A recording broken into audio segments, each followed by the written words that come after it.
సంవత్సరాల తరబడి government job కోసం వేచి చూస్తున్నారా? కేవలం 8 నెలల్లో మీ కల నెరవేర్చుకోండి. వెంటనే కింది నంబర్స్‌కి కాల్ చేయండి. నమస్తే రమగారు. నమస్తే జయ.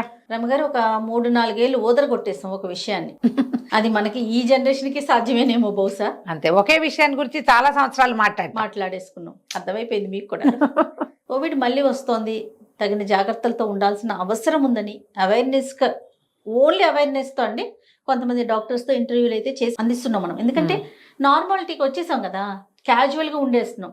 ఎక్కడ కూడా మళ్ళీ జాగ్రత్తలు, భయం అది లేదు. సో మళ్ళీ జాగ్రత్త తీసుకోవాలి. సంఖ్య పెరుగుతోంది, మరణాలు కూడా సంభవిస్తున్నాయి.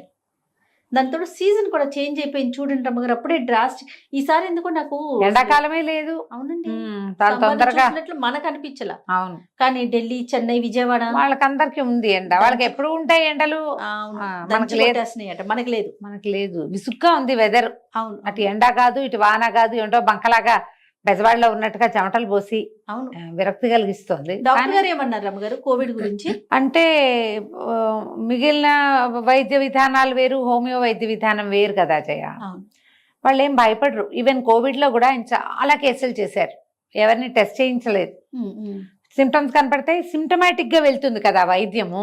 ఇప్పుడు నీకు జలుబు, దగ్గు, గొంతు నొప్పి, ఛాతీలో బరువు, మోషన్స్ అయిపోవటము అలాంటివి ఉన్నాయి.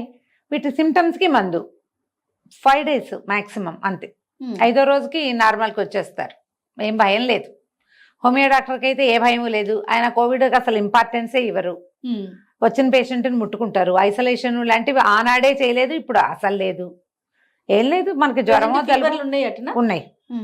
మనకి సీజన్ ఒకటి మారింది కదా. మనకి కోవిడ్ కానీ ఇంకొకటి కానీ పేరే కదా ఏదైనా. దీనికి ఇలాంటి ఫలానా సిమ్టమ్స్ ఉన్నాయి అని మనకి పబ్లిక్లో తెలిసినప్పుడు కొంచెం చిన్న చిన్న జాగ్రత్తలు పాటిస్తే సరిపోతుంది.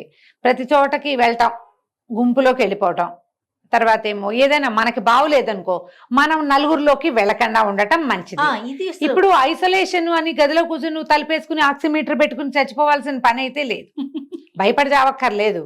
కానీ మనకి దగ్గు, జలుబు ఉంటే అసలు బేసిక్ నార్మల్గా పిల్లలకి చాలా జలుబు, వాడు తుమ్ముతున్నాడు, దగ్గుతున్నాడు, వాడిని ఎందుకు స్కూల్ పంపించాలి? సహజంగానే అవి అందరికీ అంటుకుంటాయి కదా. అవును, కోవిడ్ కాకపోతే ఏమైంది, మామూలు జలుబు కావచ్చు, మామూలు ఫ్లూ కావచ్చు, వైరల్ ఫీవర్స్ కావచ్చు, పిల్లల్లో వచ్చేవి ఇంకా చాలా వస్తాయి రకరకాలు. అవి ఏవైనా మన పిల్లాడికి ఉన్నప్పుడు మనం ఇంట్లో నుంచి బరువు తగ్గించుకోవటం కోసం వాడు యాక్టివ్గా ఉన్నాడని ఒకటి.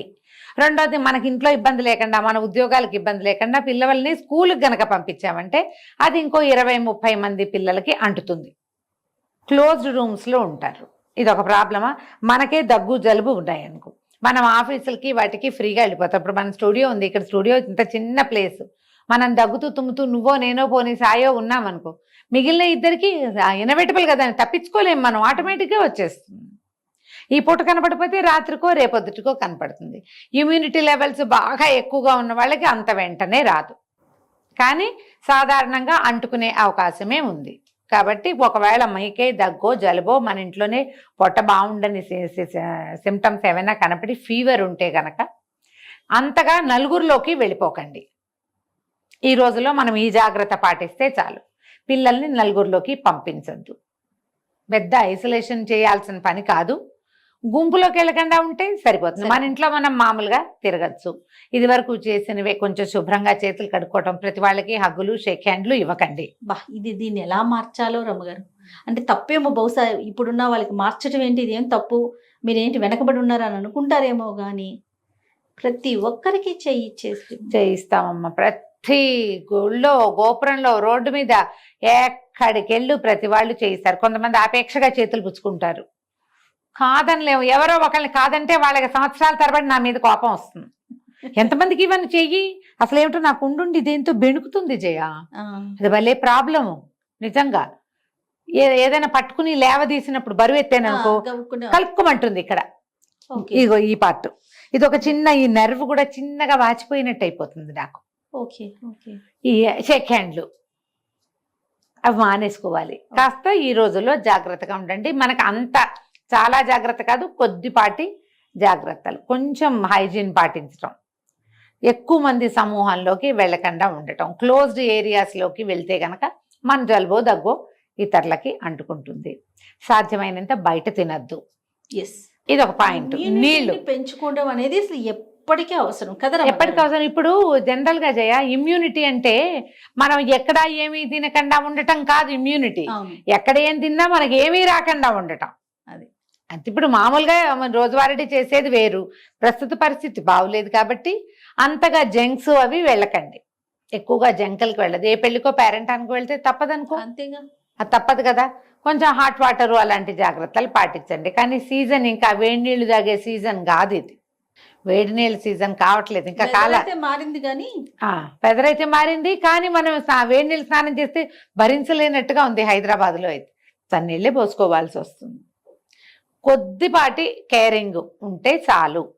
మీకు ఒకవేళ సిమ్టమ్స్ కనపడితే జ్వరం వచ్చేసింది, జలుబు చేసింది అంటే మొన్నటి దాకా ఏం చేసాం, జలుబు జ్వరాలకి ఏదో కషాయాలు తగ్గదంలే, ఇంట్లో ఉందాలే, మనమే ఏదో మాత్ర వేసుకుందాలే అనుకునే వాళ్ళం కదా. అలా అనుకోకండి, ఇమ్మీడియట్గా డాక్టర్కి రష్ అయిపోండి.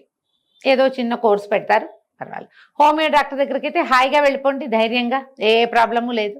మా దగ్గర వస్తూనే ఉంటారు అందరికీ జ్వరాలు, జలుబులు, దగ్గు, గొంతు నొప్పి, తర్వాత ఏమో ఇంకొకటి ఏంటంటే పొట్ట డిస్టర్బ్ అవ్వటం, మోషన్స్ ఇప్పుడు బాగా కనపడుతున్నాయి.